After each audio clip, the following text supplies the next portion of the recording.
So welcome to the Rivers Coalition meeting. I'm Mark Perry. I'm the chair president of coalition right now. This is the board members are some up here. Eve, Charles, Jim, Todd, Daryl, but we also have out Casey. Raise your hand. We've got Todd Weissing here. Who am I missing? Merritt, of course, Merritt Matheson. And this is the board. Oh, and Ed, yeah, I saw Ed come in. I thought Ed Killer, there he is. There he is. And Gil's in Tallahassee. So Gil Smart. So I appreciate everybody coming today. Who are members of the coalition? Raise your hand. Member organizations. Fantastic. Great turnout. Great. And all of you who are not, welcome. And we're gonna get started here. My comments are pretty brief. We got a great group coming in. With the colonel being here, so we can get right down to the matter of the LACO recovery operations and how it's affecting us. I'd like to get started by our Pledge Allegiance, if I could, so have you stand and join me. I pledge allegiance to the flag of the United States of America and to the republic for which it stands, one nation, under God, indivisible, with liberty and justice for all. Thank you, everybody. Great.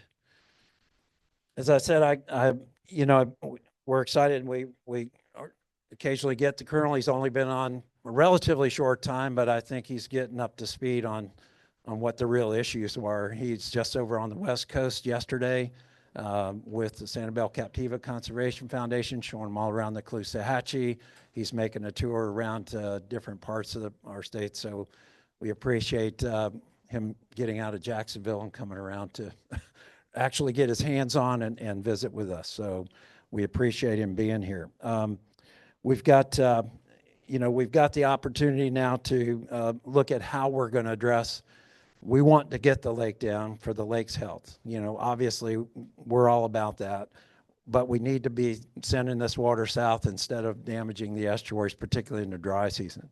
And we all worked real hard to get a new schedule on the lake at LOSUM last August. We got a record of decision. It was in place, 0 discharges to St. Lucie, only minimum to the Caloosahatchee, beneficial, and then send that water south. But then right away in December, we had to get LACO recovery operations in place, which allowed them to make releases in order to get the lake receding. The lake is receding pretty quick. We're down about 12.72 feet as of today, so that the lake is receding down. During this, you put a good dry wind over top of a 730 square mile lake. There's a lot of evaporation coming off, up to 8 or 10,000 cubic feet a second of evaporation coming off. So, I mean, that's significant, and that alone will start receding the lake. And we haven't had any significant rainfalls that have made a change in that. So we're anxious to kind of get this stopped because, of course, our spawning season in these estuaries begins kind of in April, and we need to get that going. But let me just introduce you back to the colonel, let him come up and explain it. So help me welcome, thank you, Colonel Bowman. Thank you, Mark, for that. And I don't have any slides. And I did not stay at a Holiday Inn Express last night, but I did stay at a Courtyard, and I wrote some talking points down here that I want to just address to the folks here and the folks that are online. But one of the first things I always like to talk about in a public crowd is why is there a guy in a green camouflage suit standing in front of you talking about Lake Okeechobee water releases and a lot of things with regards to Everglades or environmental restoration. And it's a very interesting reason why myself and Major Bell are here, because believe it or not, the first engineering school in the United States was West Point. So when Congress first started trying to do these big civil works projects back in 1824 with the General Survey Act and the River and Harbors Act, the only engineers in the nation were in the United States Army. So for the last 201 years, the Army has been executing these large civil works missions, and over time, Congress has granted more authority as the Army Corps of Engineers, and that's why you see myself and Major Bell. but we have over 30,000 dedicated Department of Army civilians that work for the Army Corps of Engineers. And right now we're just a thin military veneer with a lot of dedicated Americans who are really passionate about the mission that they do for the Army Corps of Engineers for the American public. And a lot of our folks in Jacksonville District are in it because they really care about the work that they do for the nation and the state of Florida. A lot of them could get jobs someplace else, making more money, probably working less hours, but they do it because they really believe in the mission that we deliver for the state of Florida. And with that, lake status, as Mark said, we're at 12.72 today. Almost got 3/10 off the lake in the last 7 days, so it's really starting to pick up, which is going to go into, we have modeling is showing a high chance of success for lake recovery, which is great news. Unfortunately, our models was being updated this week, so we can't get an updated model, but last week forecasts were showing over 90 days, and in some models showing over 100 days below 12 feet, which is what our goal is for success. And I know probably the next question is, when will we do lake recovery again? Is it going to happen next year? No, it's not. The rules, or the LOSUM lays out guidelines for us for when we consider recovery operations. And there's 3 criteria for reasons you should consider it, and there's 3 criteria for reasons why you shouldn't consider it. And so there's no magic number we can tell you it's not going to happen for X number of years. But from what I see and what my gut's telling me is it's probably going to be about every 5 years, plus or minus, because Mother Nature always gets a vote. If we have a really bad hurricane season and the lake goes above 17 feet, that's one of those criteria that helps trigger for making that decision. Also, the weather, right? If we're going to have El Nino, La Nina effects, it can't be too strong because it's going to be really dry. We don't want to bring the lake down because we might run into water supply issues. If it's going to be too wet, we don't even bother trying lake recovery because it's the water coming into the system is going to be too much. So there is a really balancing act with those criteria of when we can really consider lake recovery. And this year, it was like the perfect year for us to really consider it. I know it came fast after enacting of LOSUM. Everyone is celebrating LOSUM. I think everyone can agree that LOSUM is a better water control plan than LORS 08. So it was not an easy decision to make. My water control meeting has gone long. Every week we do a water control meeting, and some scheduled for an hour, and some weeks we were pushing 90 minutes to 2 hours because I was asking a lot of questions of my team. Tell me about this. Tell me about that. What are the folks on the stakeholders on St. Lucie saying? What are the stakeholders in Caloosahatchee saying? All that comes into the water call. We ask for state agency partners to give us input. We consider that a lot. It weighs heavily on me. And since I started lake recovery operations, I received 2,966 emails from the community pretty much against lake recovery operations. And I have saved every single one of those emails, okay? It was not auto go to the junk folder, wasn't auto delete. I have saved every single one of them. And at first I thought I'm going to try to answer all of them, but then the uptick was just too much. And it is a testament to how much folks in this room and folks in this community really care about your estuary. And it weighs pretty heavily on my decision making. So I want you to know, I get your emails and they were not deleted, okay? I still have them in a folder. As they come in, I put them in that folder, and they do get read. All right. One of the things we're going to do after recovery, wet season starts, is we're going to do an after-action review. I know Major Bell talked about it, I think last Rivers. Our Army term, AAR, whenever we do a big event, we always do a deep dive. What went well? What did not go so well? How can we do better? Because lake recovery is part of LOSUM, and it will happen again in the future. When? Don't know. Likely not in my time here as the colonel of Jacksonville District. There will likely be someone coming after me. And also that's important because when that person comes in, before they consider it, they can pull that after action review out and read it and have more information, more data before making that critical decision about lake recovery to do it or not do it. And with that, we're going to ask all of the stakeholders, east, west, south, to put input in. What did you see? What were the impacts? What were the effects on oyster spat? What were the effects on seagrasses? What were the effects on tourism? You know, all those critical things. We want to hear that. We want the science. We want the data so we can fully analyze that. Next thing is, too, we have anticipated benefits for the lake. Were they realized? If so, great. Was it more? Was it less? If it was less, why was it less? What could we have done better to make lake recovery more beneficial for the lake? We have a lot of metrics we try to measure, but right now, you know, the lake, one of the big things we wanted in lake recovery was SAV in the lake was under 3,000 acres, and that trigger point in Losum is 11,000. And ideally, you want to be up around north of 30,000 acres, if not more. So the lake is not in a good way for ecology. And one of the reasons why I want that lake to be healthy with a lot of those SAV is that helps clean the lake.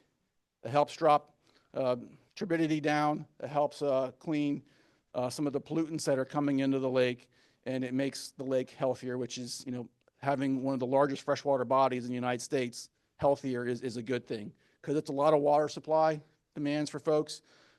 So a lot of things go into Losum, and again, lake recovery. It was not an easy decision for me to make, but I think it's going to pay huge dividends for the health of the entire system. And last week on the 20th, I made an out-of-cycle water call because usually it's made on Thursdays, but I decided we're going to make an out-of-water call because oyster spat is so close, and we're starting to get some indications. So we're not going to wait until the Thursday, 10 o'clock in the morning, have the water call, make the call. Nope, let's do it now. And I said, we're going to start making the drawdown of releases out of Lake Okeechobee, both east and west. And I just had the water call before coming in here. I'm maintaining that. And so on Saturday, S80 will be closed. Releases will be going down to zero. And I anticipate that will remain that way through lake recovery operations. Again, Mother Nature has the final say. But forecasting shows that it's going to be below normal dry conditions through the month of April, and then 50-50 going into the rest of the season.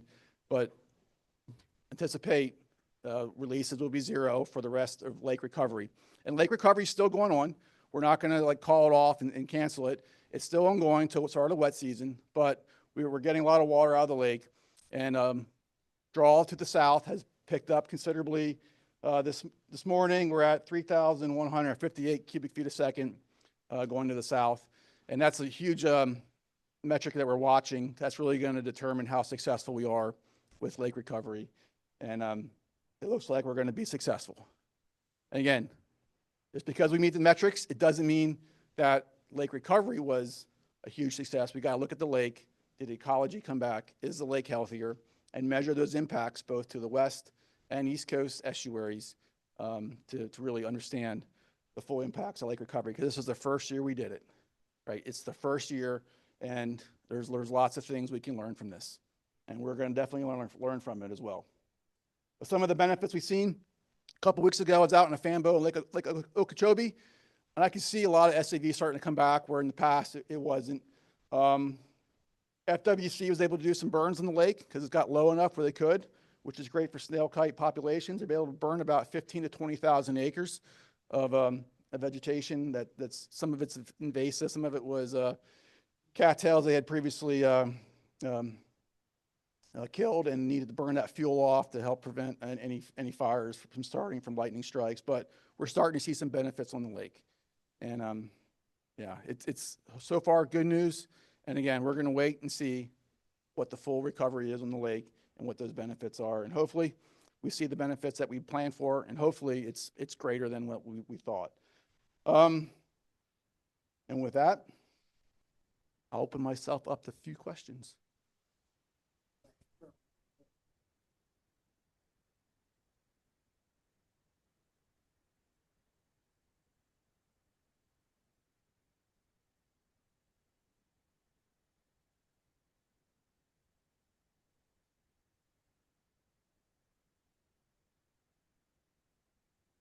How about that? There we go. Yes, so we got some questions, but thank you for Yes, sir, Colonel. All this turbidity and pollutants are now ours. When are you going to start a project where you start cleaning up some of this crap that's been coming down from the lake? There are areas like in Palm City that used to be 15, according to the Army Corps of Engineers statistics, it used to be 15-foot deep, and now 4-foot deep. When you go over the Evans Carey Bridge, that used to be 27 feet. It's now 12-foot deep. You got to take some of that, put it somewhere, because every time you quit the releases and we get wind, all that got stirred up, and we're right back where we started from. Yeah, and water quality is always something that's on our mind.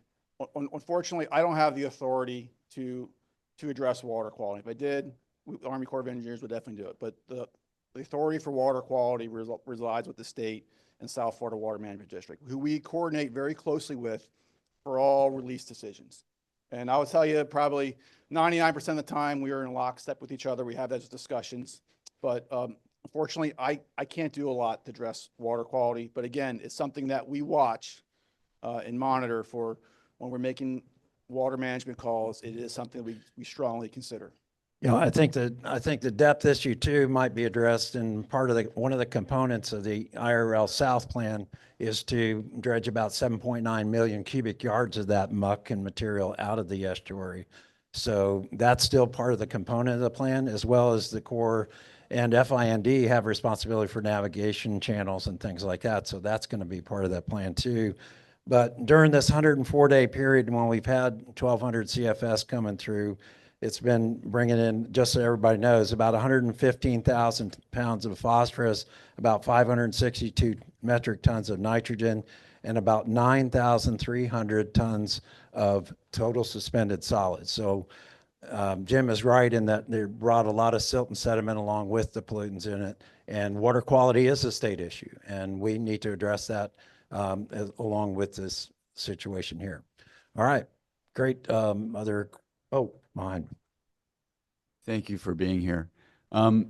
If you're not monitoring water quality, what metrics are you going to measure the ecology of the lake to determine whether there was success or not? Or are you going to rely on stakeholders to provide that information? So the South Florida Water Management District, FWC, does surveys of the lake for SAV. We partner with them very closely, the state, right? We're attached at the hip. So we're going to rely on a lot of what we see, what our state partners see, stakeholders see, to compile that to see what the actual benefits are. It's submerged aquatic vegetation is the criteria that you're going to be measuring. It would be one of them, yes. Yep. Okay, and then we'll. Thank you for stopping Discharges East this Saturday. As you heard, the room welcomes that very greatly. What will the level be to the west starting Saturday? It will be 1,400 cubic feet a second is the target, and that will probably fluctuate as we get further in the dry season. Again, we're going to take a lot of input in from the South Florida Water Management District, because as we get closer and lower, water supply becomes more and more critical for them. But again, right now we're in lockstep with them, and we always value their input. Each week they give us their position statement, and again, like 99% of the time, we're in lockstep with them.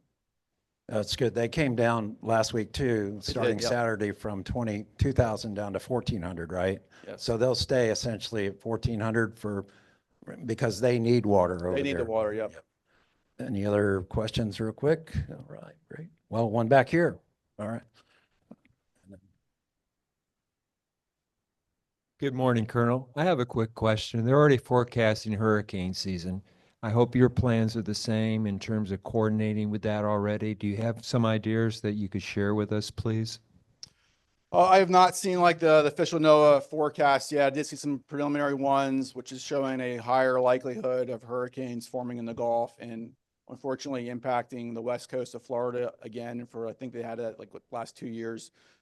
Something we do watch very, very closely, and we watch it extremely closely with regards to the lake. And I know last year Colonel Booth made a decision to do releases out of the lake during this about the same time last year, and I'll tell you it was the right call, because with Helene and Milton hitting, that 1.5 feet that he brought off the lake kept us out of zone BC. If it wasn't for that during Milton, we would have been in zone BC, and I would have been making substantial releases east and west at the absolute wrong time. But the benefit, no benefit of lake recovery, this is not the reason for lake recovery, but a second order benefit to lake recovery is the lake being low. We have immense capacity to take water. Now I was looking at the spaghetti diagrams, you know, the lake history for like the last 20 years, all these different color lines. And there was one year where the lake was down to, I think like 11.5, and it shot up to 17 in the same year due to hurricanes. I'm hoping we don't have that same issue, but if that year is a repeat, we'll have the capacity in the lake to take it, which is, again, a second order benefit. It is not the reason for, it was not a consideration for doing lake recovery. It is just one of those second order benefits from lake recovery operations. Very good. Yep. Another question here real quick. Thank you. Casey Darling Niffen, I'm a Rivers Coalition board member. I just want to thank you for being here, and thank you for recognizing this amazing community, all of the emails sent. It really means something that you have read those and that you've voiced your commitment to hearing our voices here, and we appreciate that, and this community is really committed. You said lake recovery could be expected maybe every 5 years, give or take what Mother Nature is doing. 2030 is what we may be looking at next. And the EAA reservoir should be coming online potentially around that time. Would that go into the Corps' decision for another lake recovery? Yeah, well, I mean, EA reservoir comes online, should take about a 1/2 foot off the lake. Is it all the storage we need? It is not.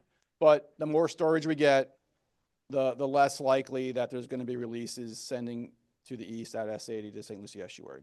Will it drop it to 0 all the time? It will not, but it will drop the frequency of them down and allowing us to move more water south and eventually get it into the Everglades where everybody wants it to go. All right. Way in the back, we got a question there. Yep.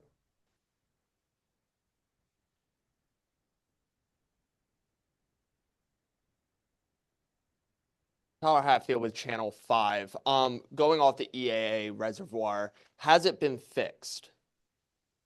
The EA reservoir hasn't been fixed. Has it been fixed? C44. So C44. So yes, the C44 reservoir is still in operational maintenance and testing phase. We're able to take it to 10 feet. Design is 15 feet.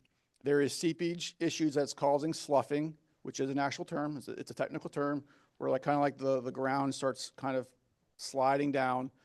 And we have started to do our test borings and geotechnical borings along the west and the south side of the reservoir.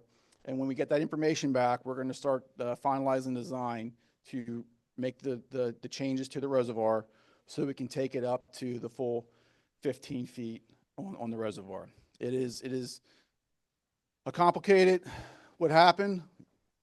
You can kind of see there's a geological anomaly that cuts through that southwest corner of the reservoir.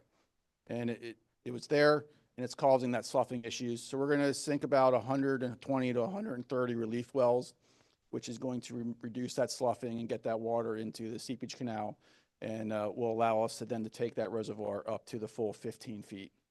And we currently, right now, as we speak, we have folks out there, both a contractor and some drillers in the Army Corps of Engineers from one of our sister districts are out there now doing those geotechnical borings. Do you think there's a time frame, even estimated target of when we might see it back? We have some ideas. I don't want to get people Yeah, excited because we got to get the engineering right.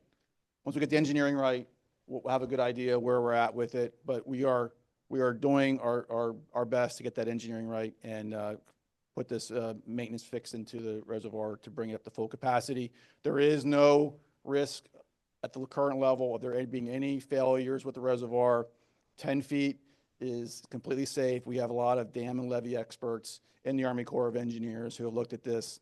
There's no risk of failure to the project. And these relief wells is going to allow us to take it up to the full 15 feet. Great.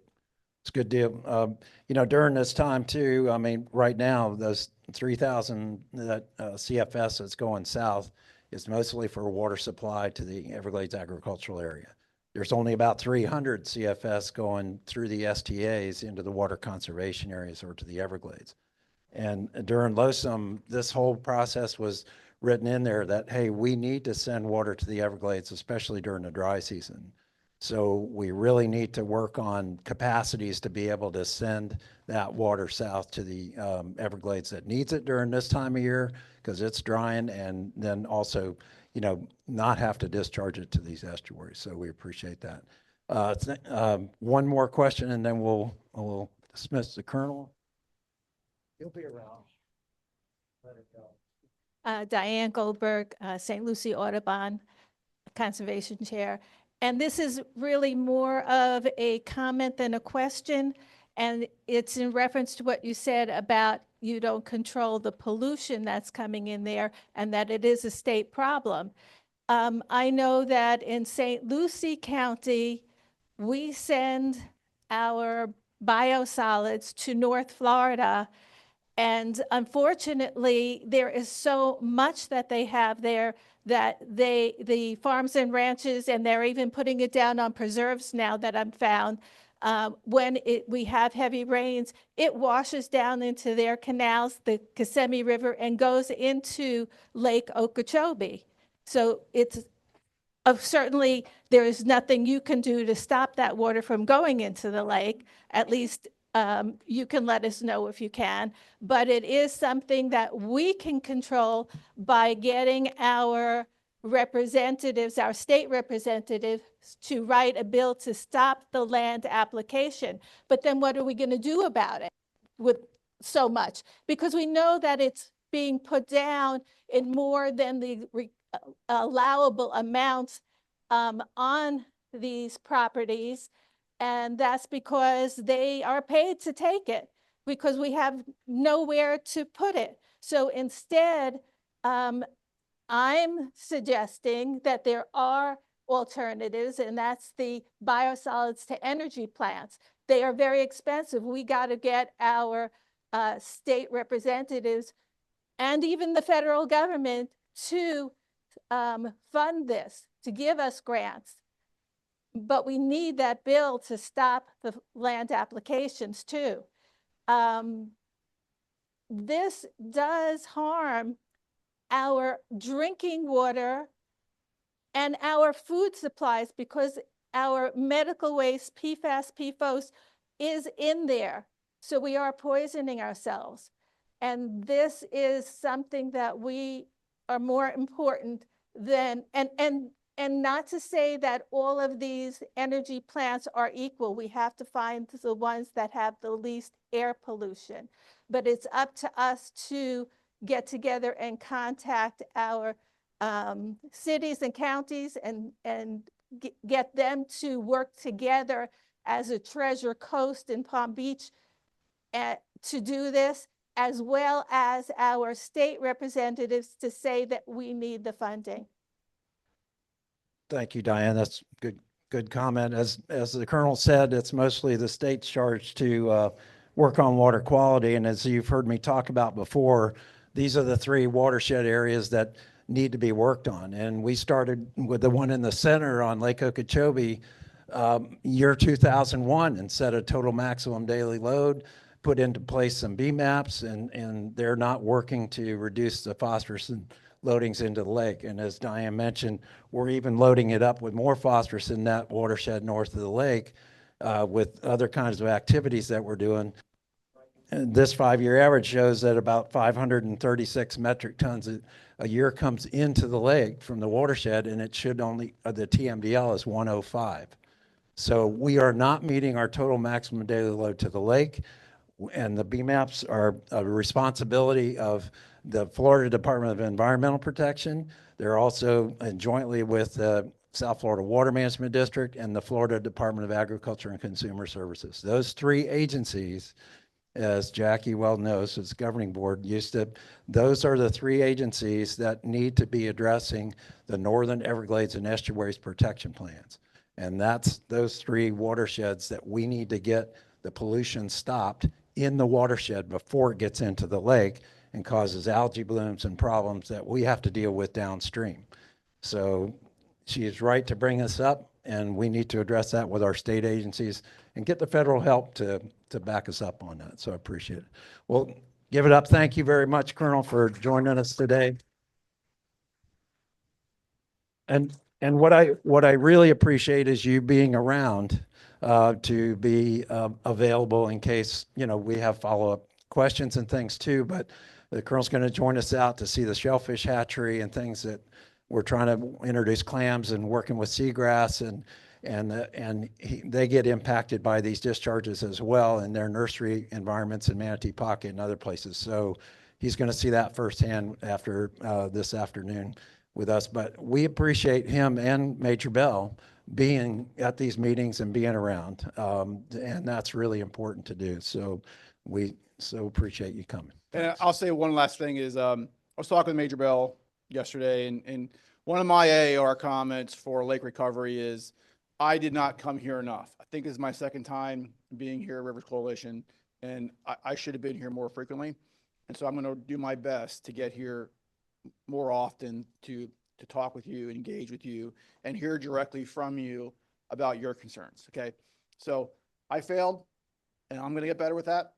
My goal is at least get here at least 3 times a year, maybe not 4, but it's all going to be in hurricane season. It eats my lunch every hurricane season. I'm on the road for a couple months, but that's my promise to you, is to get here more frequently. Thank you. Thank you, Major Bell. Appreciate it. Colonel, thanks.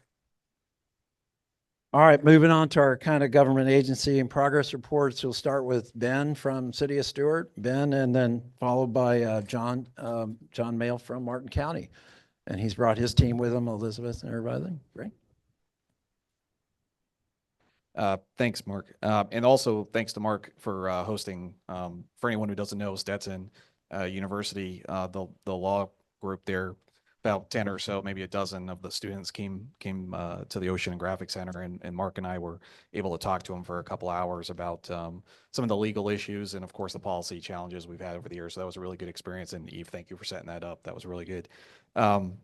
With that said, the only thing I've got today, I just want to read, and some of you may know that the City of Stewart's going through a process right now of hiring an attorney to kind of focus on all these environmental issues. So with that vein in mind, I want to read something that came from our city attorney yesterday, and it was regarding one of these court cases, and the Army Corps recently won in the 11th Federal Appellate Circuit. But as you may recall, commissioners, this is our city attorney, we retained the Everglades Law Center to join, along with other local governments, in this litigation between U.S. Sugar and U.S. Army Corps pertaining to the Corps' exercise of discretion when choosing not to discharge water. The 11th Circuit Court of Appeals recently ruled in favor of the Corps, affirming its approval of the Everglades Agricultural Area Reservoir and Stormwater Treatment Area project. In the case, U.S. Sugar argued that the Corps violated the Savings Clause of the Water Resources Development Act of 2000. This clause ensures Everglades restoration projects do not eliminate or transfer existing water supplies unless comparable sources are made available. U.S. Sugar also argued that EAA Reservoir project should replace all water lost to it due to operational changes made in 2008 to the Lake Okeechobee regulation schedule. In conclusion, the court's decision rejects U.S. Sugar's attempt to delay or undermine the progress of Everglades restoration. So I just read that email because I thought it was really succinctly put. I did get a chance to read the court opinion yesterday and some of my light reading, and I could safely say that it really affirmed a lot of what was said in the district court, what the city's position was on the savings clause, what it's been for 20-something years.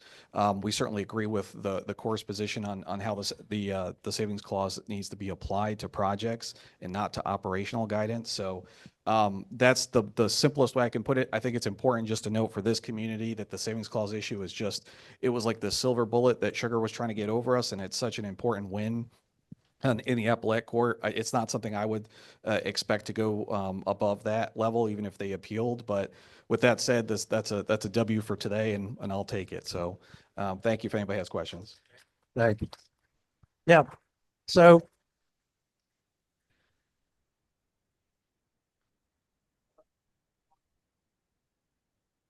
yeah. Oh yeah, there was some. Did you see somebody doing that? Yeah. Yeah. Okay. Yeah. You should Yeah. not harvest Please let us oysters that know way. if you see any of that. Yeah. Yes. Yeah. It's, So in with that said, the reason I'm saying that is we have a project right now ongoing, and the Corps is aware of that. Everybody's aware of that, to install oysters all along our Riverwalk. So thank you for letting us know. so we're Appreciate gonna, it. they're installing the oyster shell along there for spat settlement and being able to increase our oyster habitat. But again, as Jim brings up, no shellfish harvesting is really allowed for consumption here in these estuaries, and they're not qualified. But I want to mention that since the city brought it up, that the Everglades Law Center started with this case, which started in 2021, when the 3 sugar companies sued about the Corps of Engineers and federal about doing the EAA reservoir projects because of the savings clause and demanding that they still be considered for their water supply. They weren't harmed at all, and they're not harmed at all by this savings, by this project. And that was proven out in the courts, and it took a while, but I want to say the city of Stewart, and back in November 23, and they joined in on this lawsuit. So appreciate the city of Stewart stepping up along with others that stepped into this help to help this lawsuit move forward. So it was a good decision by the city. And Tim O'Hare is here. It's our reporter from TC Palm. He wrote an article about it just yesterday, I think. So read up on that in the news. So moving on to Martin County, we got John Mayle. John. Gilpin. Thank you. Mickey, are you able to pull up that slide? Okay. Thanks for the opportunity to provide an update from Martin County. A couple of things, I guess, before I show the slide. It's something you've probably already seen before. I wanted to plug 3 of our upcoming ecotourism opportunities for you to engage with. On April 8th, there'll be a hike at Halpatioke Regional Park called Spring is in the Air, and it will be featuring Florida's butterflies and bees. On April 14th, this is kind of a cool new ecotourism twist. There'll be a hike at Sea Branch that's called Pathways to the Past. It's going to be a historical nature walk. And on April 17th, a third hike at Atlantic Ridge called a True Tale Life with Coyote Nature Walk. So if you're interested in finding out more about the great resources you have available in Martin County in your own backyard, be sure to go to Explore Natural Martin's website and sign up for those hikes. They're free and they're fantastic. One other announcement before the slide comes up.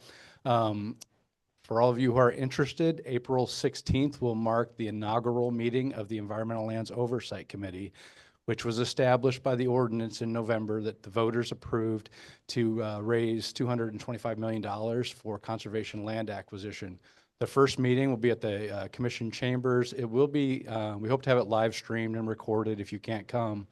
And the first meeting will largely be an orientation meeting where we do some training on sunshine for our new board members, public records. We'll go over the manual and the process that the Land Acquisition Committee will use to nominate and acquire lots or land.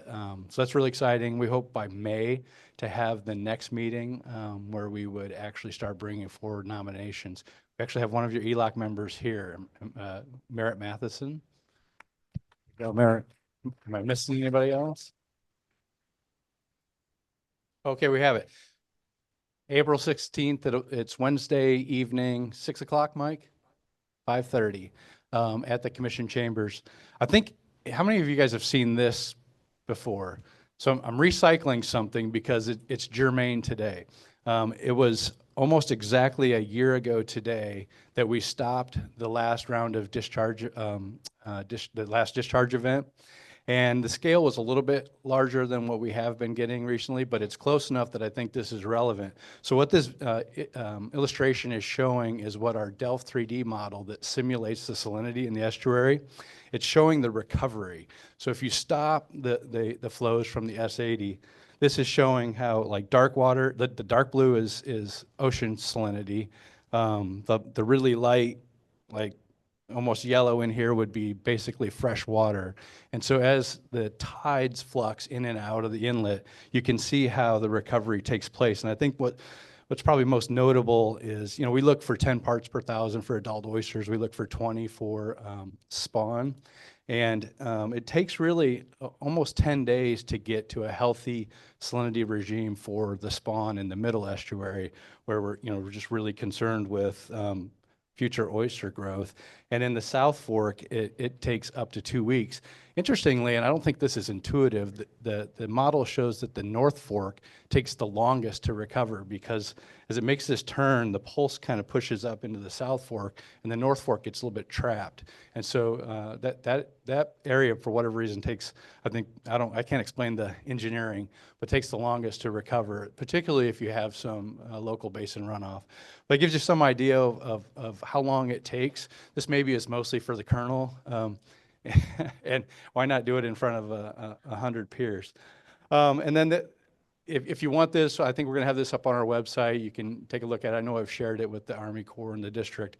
But I'm going to end with, I know I get a little bit preachy sometimes. Sorry, Mark. But I noticed on the Got the hook agenda, here.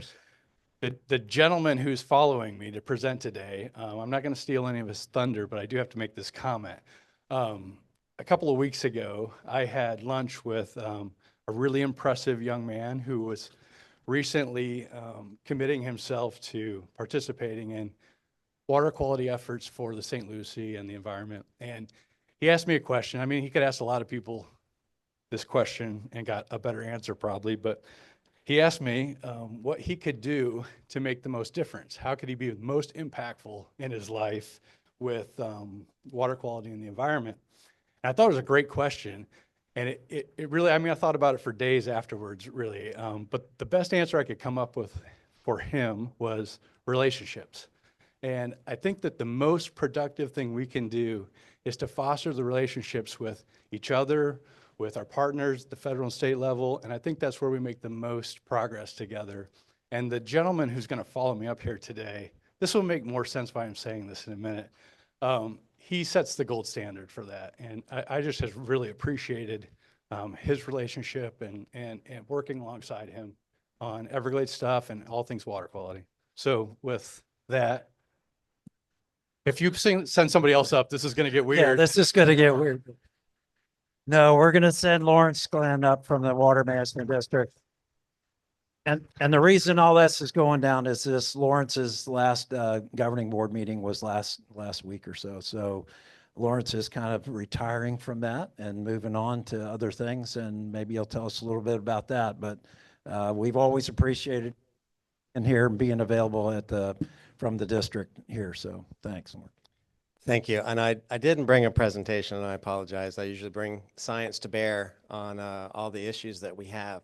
It's been a great ride of doing that, and it's coming here, whether we're doing discharges, whether we're not doing discharges, bringing the science to you to talk about, what the impact is, what responses are, how we expect things to go, has been great. Because regardless of whether you're angry or whether you're happy, I've always been walked up to afterwards and people have said, thank you for being here.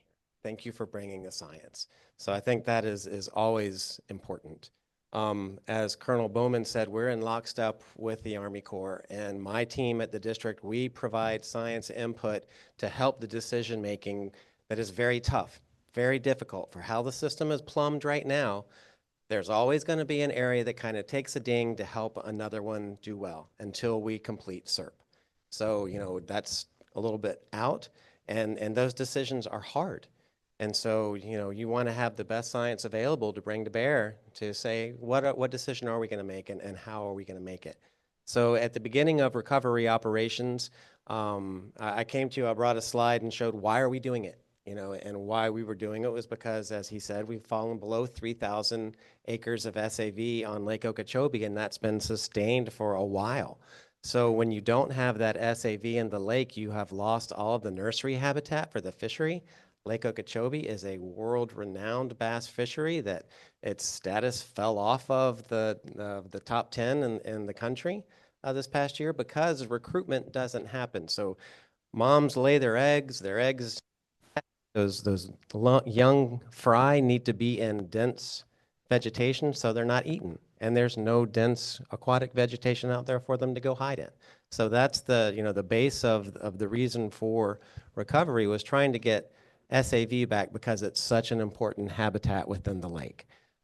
As we're going now, you heard over 90 days are anticipated at 12 feet.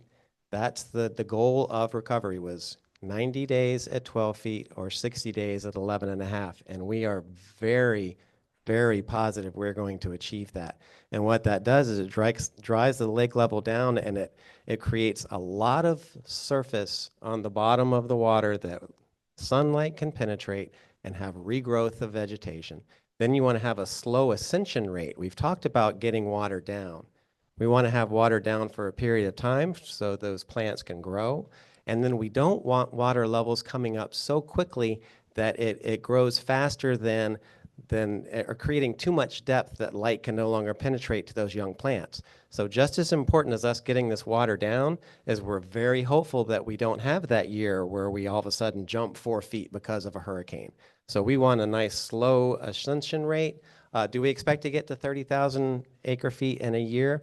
No. If we get to 15, that's fantastic. And then the years that come by, if we're not keeping the lake exceedingly high, we'll have that 15 to 12, 15 and a half, 12 and a half from the end of the dry season to the wet season. That's important for the ecology of the lake.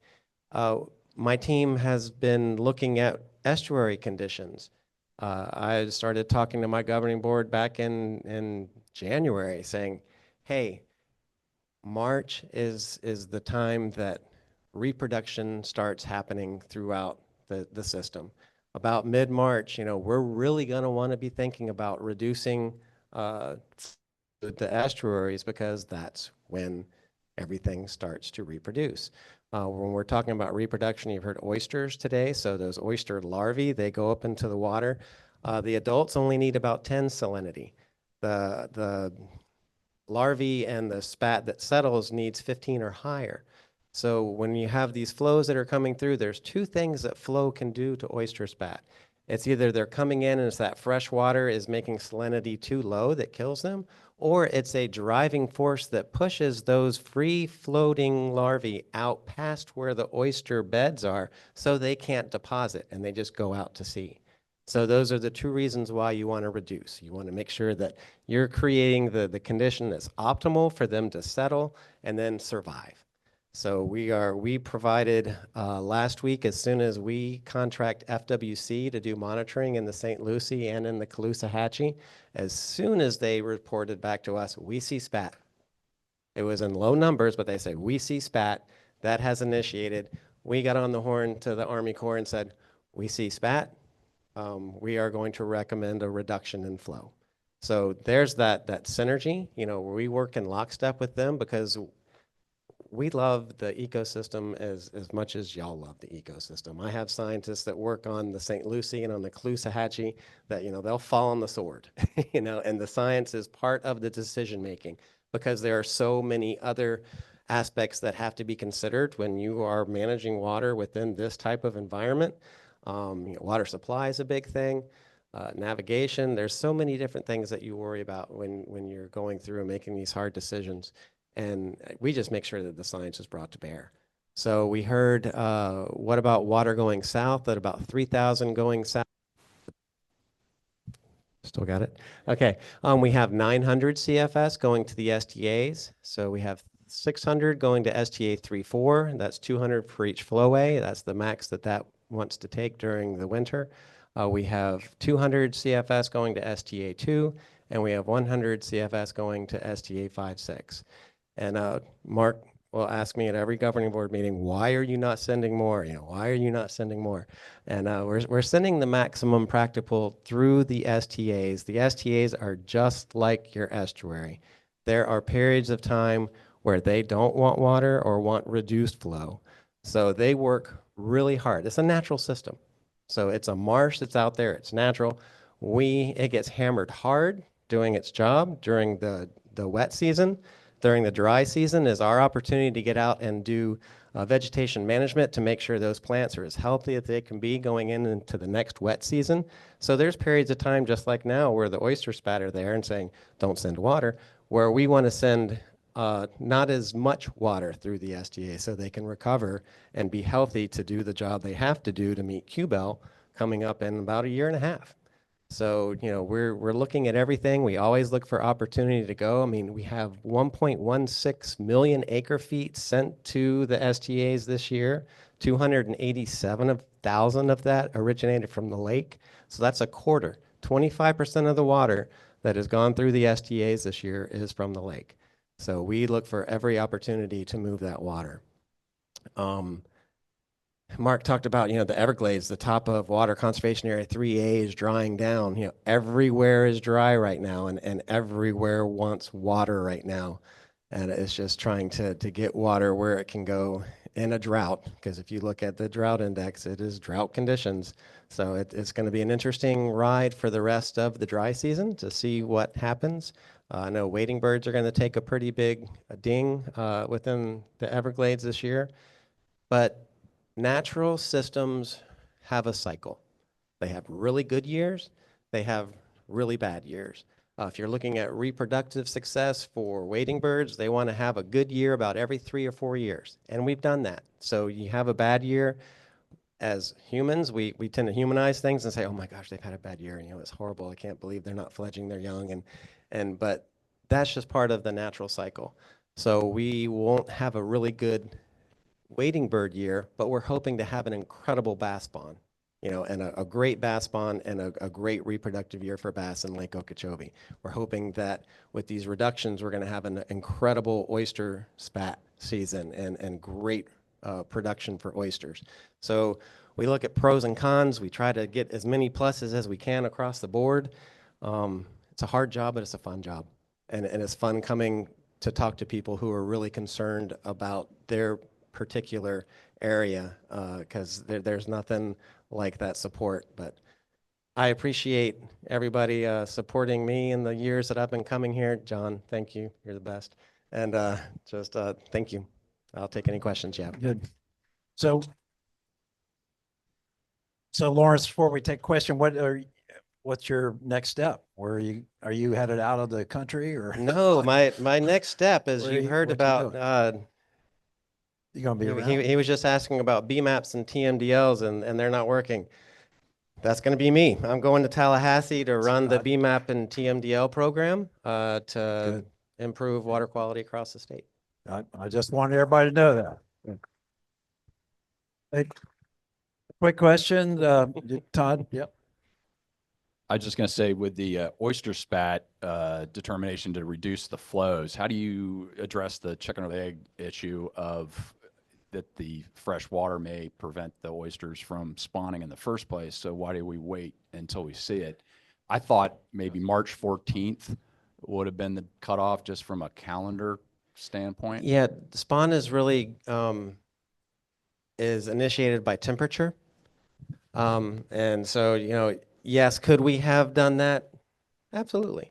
But, we wanted to see what was up. And if you look at I would have brought a bar chart, and you would see that March spat numbers are very low. April numbers are incredibly high. So March is typically, you don't know exactly when in March it's going to occur. And then April goes off the hook. So we're hoping that we see that. Yeah. And this may be more on the decisions between the Army Corps and the district too. Just looking at the pulse release schedules, to me, on a cost benefit risk analysis, it's like Mark was talking before, how just wind on Lake Okeechobee can give you 10,000 CFS.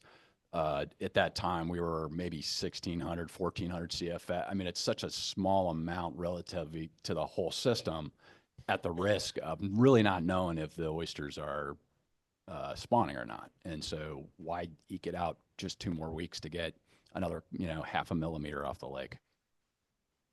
That's a good, I mean, what Ed Killer kind of brought this up before. I mean, if we're flowing out water night during these pulse release schedules, as Glenn mentioned, how can we see any spawn happening?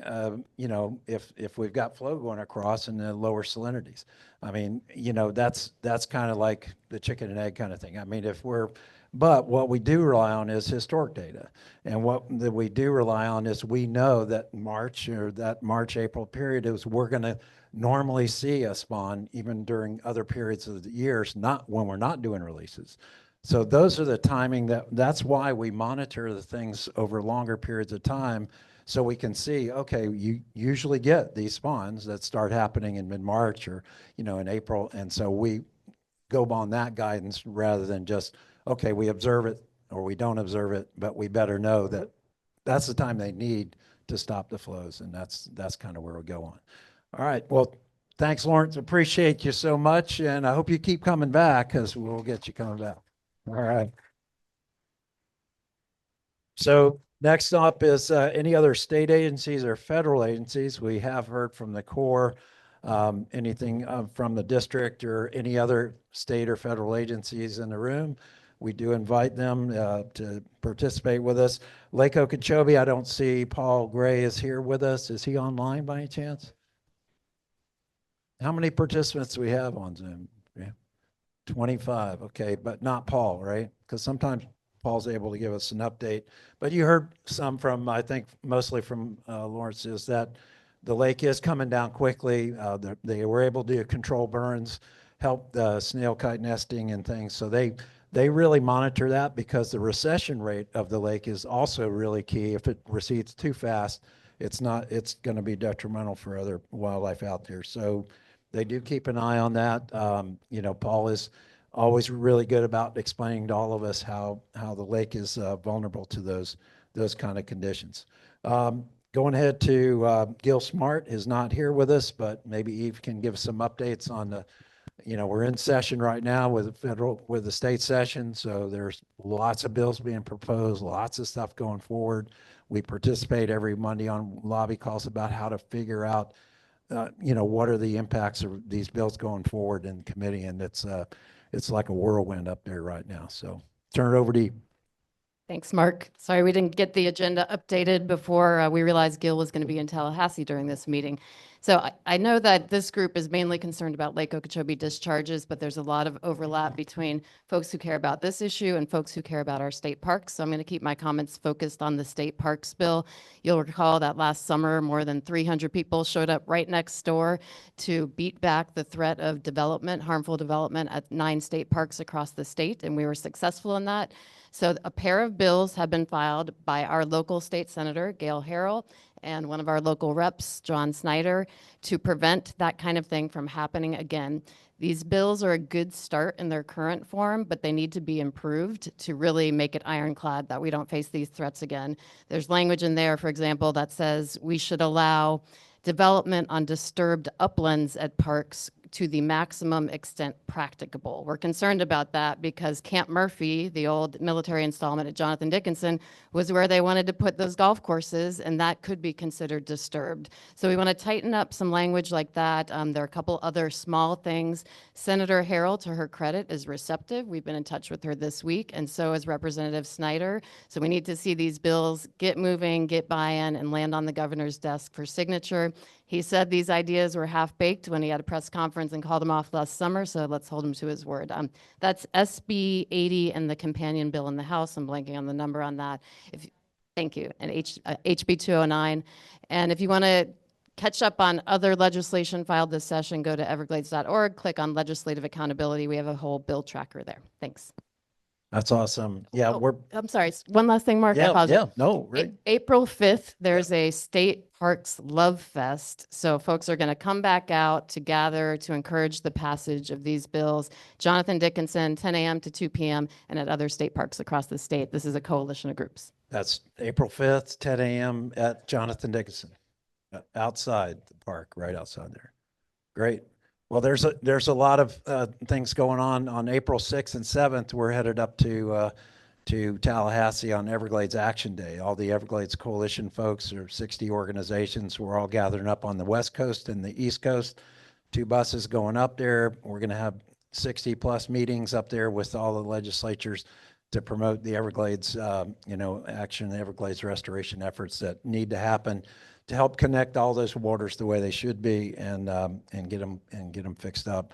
We are concerned, of course, right now too. The biggest thing that the state legislature has to do is pass an appropriations or a budget, right? So they have to pass a budget. And it all gets down to kind of the last few committee meetings in the last end of the session here at the end of April, where they're going to say, okay, we got to get a budget together. Of course, the governor's proposed $805 million towards Everglades and water projects and things, which are already anticipated to go down, but that's just his proposal. Now the state has to consider, and I think the House and the Senate are both looking at around 700 or something million. So they're not matching up, and we're hoping to just try to get as much as possible allocated towards these water restoration projects. So stay tuned for all of that. And as Eve said, every Monday every day there's things going on. So stay in touch with that website, or her website, the other websites that you can, to kind of keep up on the bills. They're fast and furious. Rivers Coalition Committee updates. We got Casey and Kelly here from River Kids. Kelly or Casey, you want to kind of chime in? Sure. Thank you. Hi, everybody. So River Kids have been busy, probably not as busy as they are when it's not school time, but I think you all saw at the last meeting that they participated in the Indian River Lagoon Symposium. So that was really cool. And there's been some interest and traction with other groups to partner coming out of that. They did Mutt March, and upcoming, we've got the Dirty River Jam, same weekend as the Indian River Keeper Sand Spike Shootout. So River Kids will be floating between both events. We hope to see everybody at those 2 events. Can you say the oh, yeah. dates and times for that? Yeah. Good. So Sand Spike Shootout is at the beach, but our station is at Snook Nook, and 11:30 to 4:30 Saturday and Sunday for weigh-in both days. And then the Dirty River Jam starts at 11. River Kids will be there 11 to 4 or 11 to 5, but I think it goes until 10 o'clock for the adults afterwards. Nikki, So- can we post those dates on the coalition website so people can see those? Yeah. Obviously. Yep. Yep. And they're in the newsletter. They are in the Thank you. newsletter too. And then, as somebody mentioned, we've got the Jonathan Dickinson State Park, April 5th. That's also Environmental Studies Center Grandparents' Day. River Kids could use more volunteers. We're getting very busy. So if you know anybody who wants to help out, please send them our way. And then we've got Earth Day in Hope Sound, and we'll send more information out on that. And we're also in talks with Sewell's Point Commission to have River Kids do a talk on what we do. And so lots going on. So yeah, we need volunteers. Did I miss anything? One other thing, Tallahassee related, since we were just talking about legislation, you all may remember the River Kids have had events in Sewell's Point Park saying no plastic in the park. We really want to make sure that our waters are clean, that we don't have pollution in them. There is a bill going through the legislature right now that would further expand the preemption on single-use plastic containers specifically, called Regulation of Auxiliary Containers. It's very wonky, but if you want more information on that, our partner organizations at Surfrider and at Oceana are calling for folks to reach out to their legislators. It's going to be heard in a Senate committee next week on the 31st. So if you have time and you want to call about those, we will certainly have the River Kids writing letters and drawing pictures about why we want our waters to stay plastic free. So thank you for that. And thanks for supporting River Kids. And like Kelly said, more volunteers are welcome. Thanks all. Yeah. Yay. Thank you. Please see you. All right. We'll move to Todd Weissing on Speakers Bureau. Thank you. I am the coordinator of the Rivers Coalition Speakers Bureau, and we were invited a couple weeks ago to speak at the annual meeting of the St. Lucie Power Squadron. They had a couple of questions, and their real concern is, when are we going to stop the discharges from Lake Okeechobee? So I'm pretty happy with your answer today. That's very good. And the other thing is what Jim brought up. When are we going to clean up our waters? When are the waters going to get cleaned up here? Our community is interested in our waterway. We in the Rivers Coalition Speakers Bureau, we bring the message to the community. Please go to riverscoalition.org, click request a speaker. We'll come anywhere. We'll speak to any organization. We're happy to do it. So, or see me after the meeting. Thank you, Todd. Appreciate it very much. Yay. Do call on Todd, yeah. And we'll move into their local issues. We've got the water quality kind of updates as kind of, we have the water quality maps that we do on a weekly basis, and then they time out on an annual basis. I think it was up there before. Daryl, did you guys bring that up? And then Todd's we can talk a little bit, but just kind of an update report. Click up on the next one. Click, there we go. There's that kind of weekly update. You see the South Fork is still a pretty poor condition, and that's again due to this constant flow of fresh water system in there.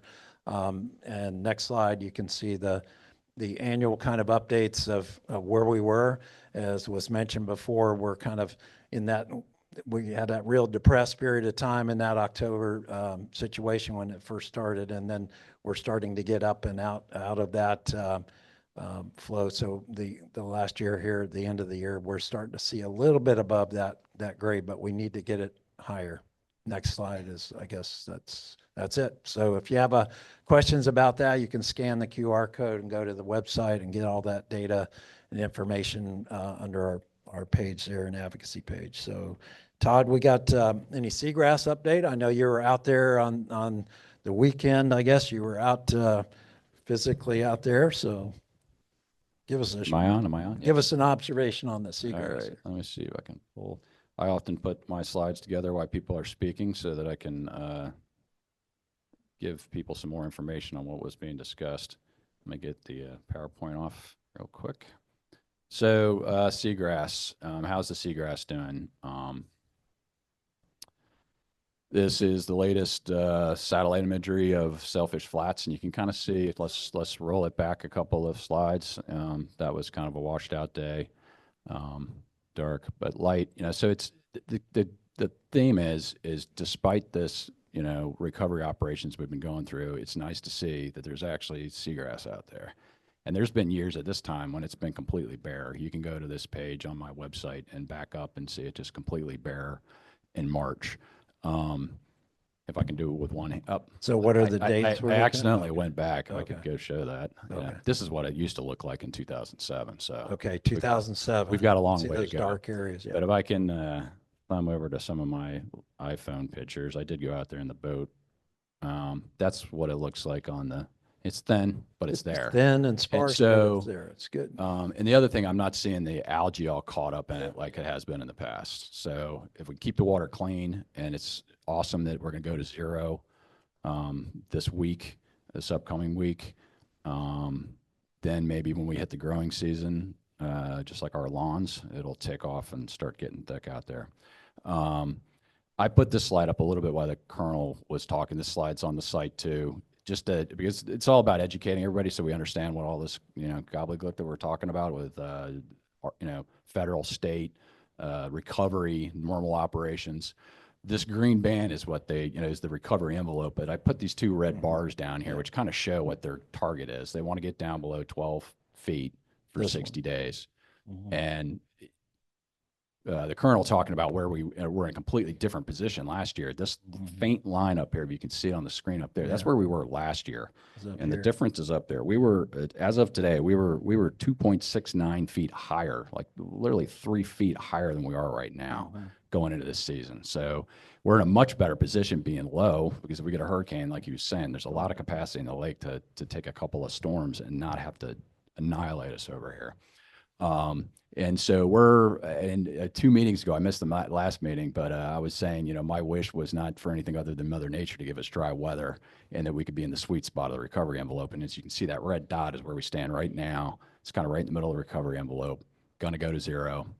Good news. But, now you see, I put this kind of regression line on there. You can see, like, if we stayed at the same rate that we're going, now people are going to start freaking out that we're going to have water shortage to get ready. But The forecast is, I guess that we are not going to, stay dry all the way through, July, August, but we'll see. So this is the monitoring of that, if you want to see what they were targeting versus what we actually did. And they post their pulse release schedules every Friday. I'm looking forward to putting zeros on this table on Saturday morning.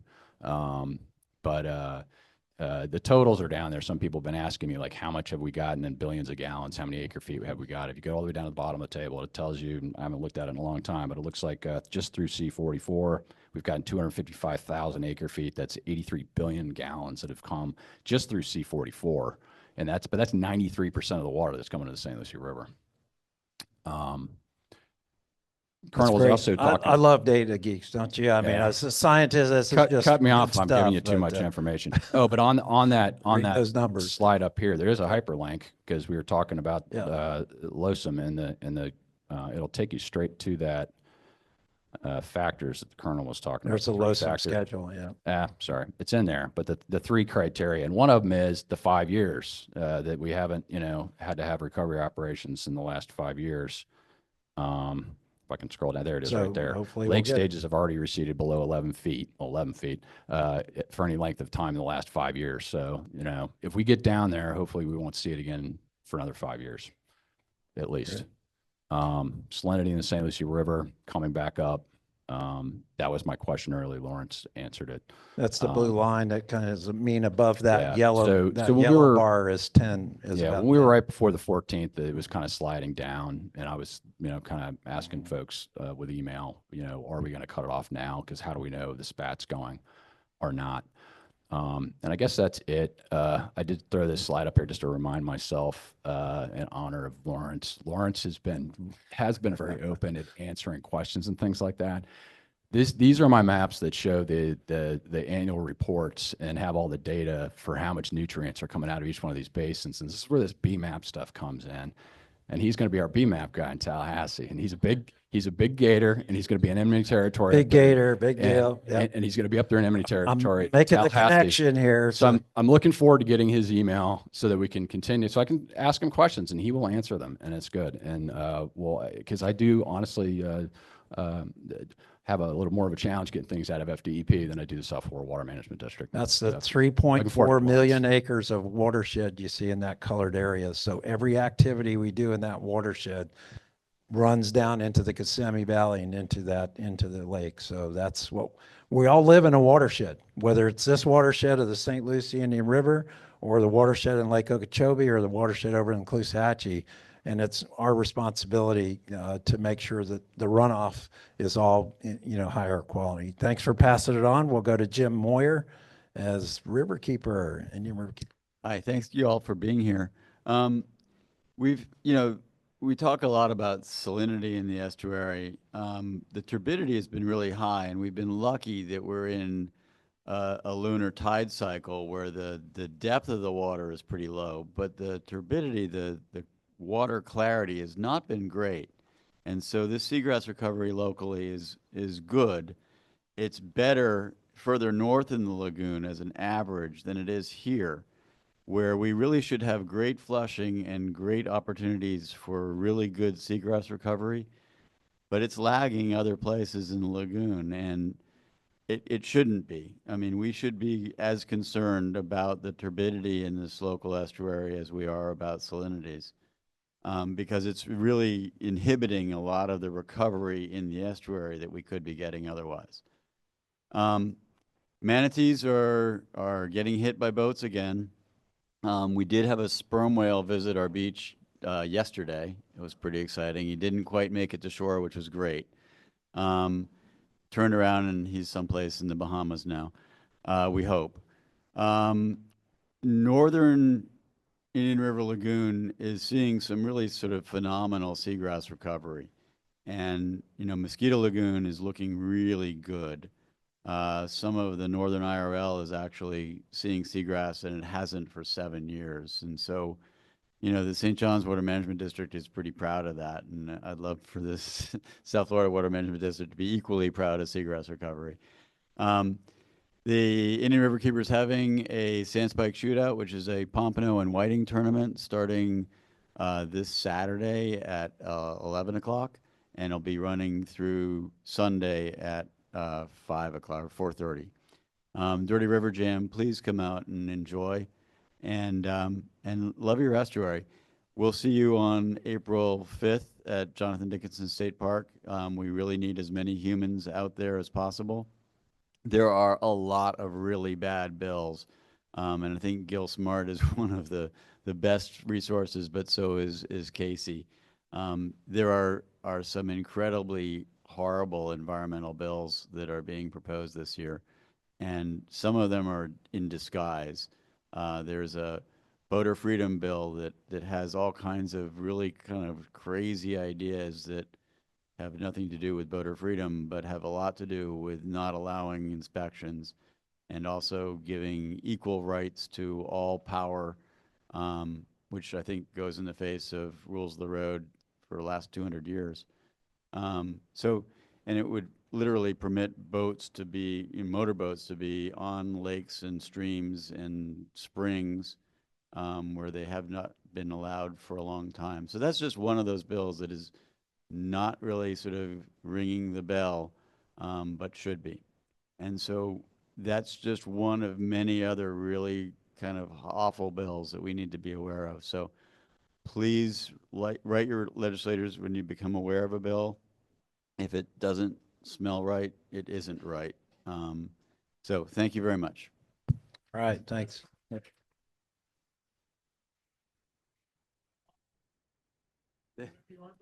All right. That's true. Do buy raffle tickets. So I and just stay realized dry. if some people don't know Sandspike, Sandspike is a PVC spike you put in to hold your rod down on the beach. So if you've seen beach fishermen along the beach, they're spiking in this rod holder basically to hold their rods for fishing for pompano and whiting, which run along the beach shore. So that's what Sandspike means. So if you weren't quite familiar with Sandspike. But thank you for those updates. It's interesting, a sperm whale. We usually see humpbacks and right whales migrating down during January, February, earlier in the year, but a sperm whale is unusual. Yep. Another one stranded with about 40 yards of polypropylene line in its gut. So it's not a good sign when a sperm whale comes that close to shore. They eat squid, and so they're not being, they're not attracted like the humpbacks are to some of the bait fish that are schooling on the shore. The right whale update is interesting in that 2 adult right whales went over to visit the Super Bowl, which is way out of their range, and they're now sort of slowly working their way south and east again. Don't know where they are right now, but they are really out of range. I mean, they're that look like they would be ready to calve, and for some reason they went to Louisiana. So can't answer those questions. That's interesting observation, but we really appreciate Jim being out there and doing all that, and appreciate it a lot. Okay, some member comments or updates. We got Jackie here. Thank you, Jackie Thurlow-Lippisch. It's great to be here today. I wanted to thank Colonel Bowman for those. That was one of the nicest presentations I have ever heard from a colonel before. I mean, just thank you very much. And I was going to call you Lieutenant, but Major Bell. I know I've been rough in the past, and I've been gone for a year, and I've done a lot of thinking. I'm going to try to be nicer. So thank you, everything. And what I really wanted to do today, I have a family friend who is home. Would you please stand, Clay? His name is Clay Scherer. And this goes back to when I was in elementary school here in Martin County. And I'm older than you, but he wants to get involved. And so I said, I know where you need to go. You need to go to a Rivers Coalition meeting. But would you just say hello? And I hope everyone will make him feel at home.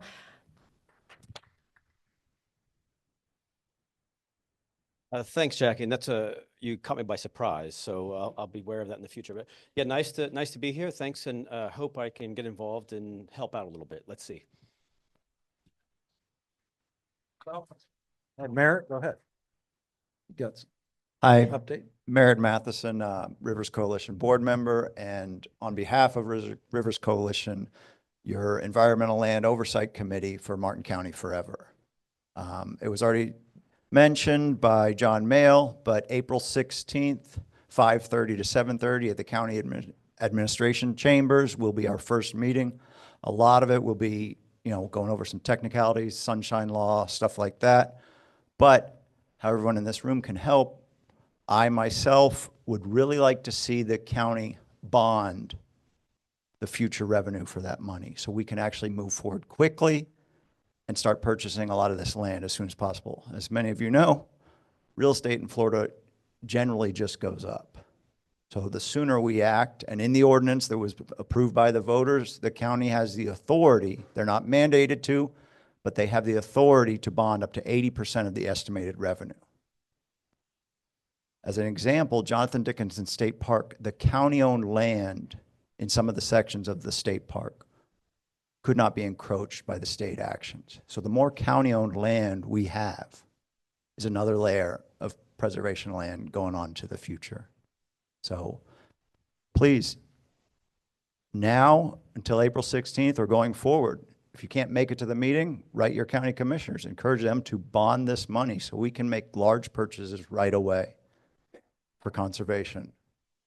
Other than that, I'm also president of Indian River Keeper. Again, come on out.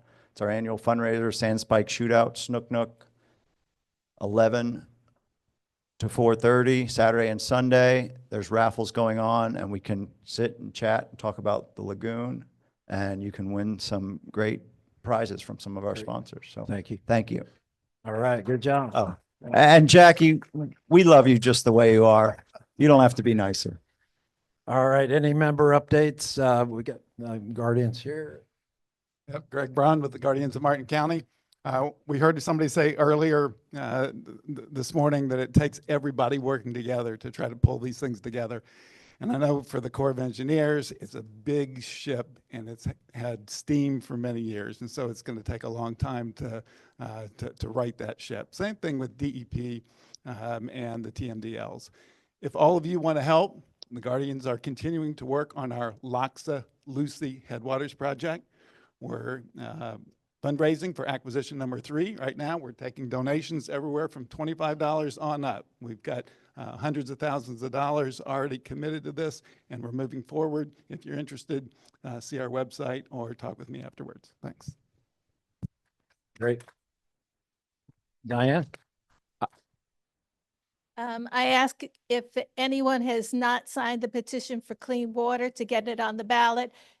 Since the November election, please either see me or Carol Ann, do you have them too? If you don't have the time to sign it here, which only takes 60 to 90 seconds to do, you can take it with you, mail it in, or bring it back to the next meeting. Also, I would like to let you know that I will be giving a lecture on April 26th at the Kilmer Library in Fort Pierce. It is environmental. It teaches you that you don't have to use fertilizers to have beautiful plants. It's in reference to bringing butterflies and birds to your yard. So you should enjoy that too with having the native plants.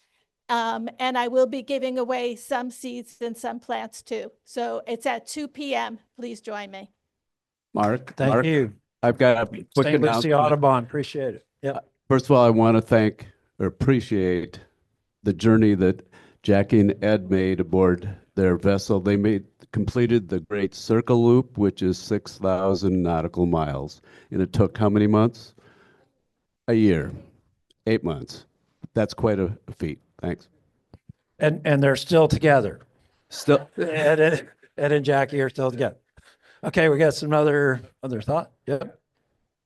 Thank you. Casey Darling-Niffen again. This time I'm wearing my member update hat. So I'm the Conservation Policy Director with the Florida Wildlife Federation as well. I want everyone to be aware that the House and the Senate just came out with some budget recommendations. One of the programs that does amazing things for statewide land conservation acquisition is Florida Forever, something that we are promoting funding for. The House budget recommendation had $0 for that program, which was very disappointing. The Senate, thankfully, had funded it at $100 million, which is in statute. So if you have a chance, again, if you are reaching out to your legislators, please show your support for land conservation. That benefits everyone throughout the state. It benefits our water. And it also benefits projects like the Loxalucy Headwaters Initiative, which is on the Florida Forever acquisition list. So thank you so much. That's good. Thank you, Casey. Yeah. Yeah, those budget proposals by the House and Senate were almost flipped last year. It was the Senate who was kind of reneging on stuff. Go ahead. I just have I'll make it a member comment because as usual, when I put my slides together as I go, I also forget to make a point. My whole point of mentioning Lawrence too was, you know, in this age of Doge inefficiency, I want everyone to realize that it is extremely inefficient to clean water after you've made it crappy. And the key, you know, we get our eye off the ball when we have discharges because we're so worried about water volume and volumes of water, but it's about the nutrients. And we talked about the suspended solids earlier and all the stuff that's in the water. And these projects are billions of dollars and people like to build them, but it's a lot more efficient not to have to build as many of these projects in the first place if we could keep the nutrients out of the water at the source, reduce the amount of nutrients that are being used. And so there is a BMAP meeting for the St. Lucie River coming up. I don't know when it is. It's very soon. It is coming But these up. BMAPs, you know, are a little broken, and I hope Lawrence will help us fix those. And it sounds like maybe they've already done some of that. But we really need to get the feedback loop. I was telling him, like in the military would do. You don't just shoot downrange blindly. You get a spotter to make sure you're on target. And if you're not, you adjust. And so that's what we need to do. We need to measure what's actually happening and adjust and verify that these models that we've been using that don't seem to be moving the needle, the stuff that moves slow, but don't seem to be moving the needle, we need to change some things and save ourselves a lot of money on the back end. So district data is all of what you see here. The district has been doing the monitoring for every month for years and years and years. So they have the information. They need to get that to DEP, which now we can through Lawrence, of course, to kind of work on that real data and not just modeling, you know, how good we're doing at removing phosphorus and nitrogen. We need to do it based on what the data is showing us upstream in the watershed at each of these sub watersheds within that. So appreciate that effort. All right. In conclusion, we'll go ahead and adjourn the meeting right on time at 12:30. We'll see y'all next month. So stay tuned and stay in touch. All right. Take care.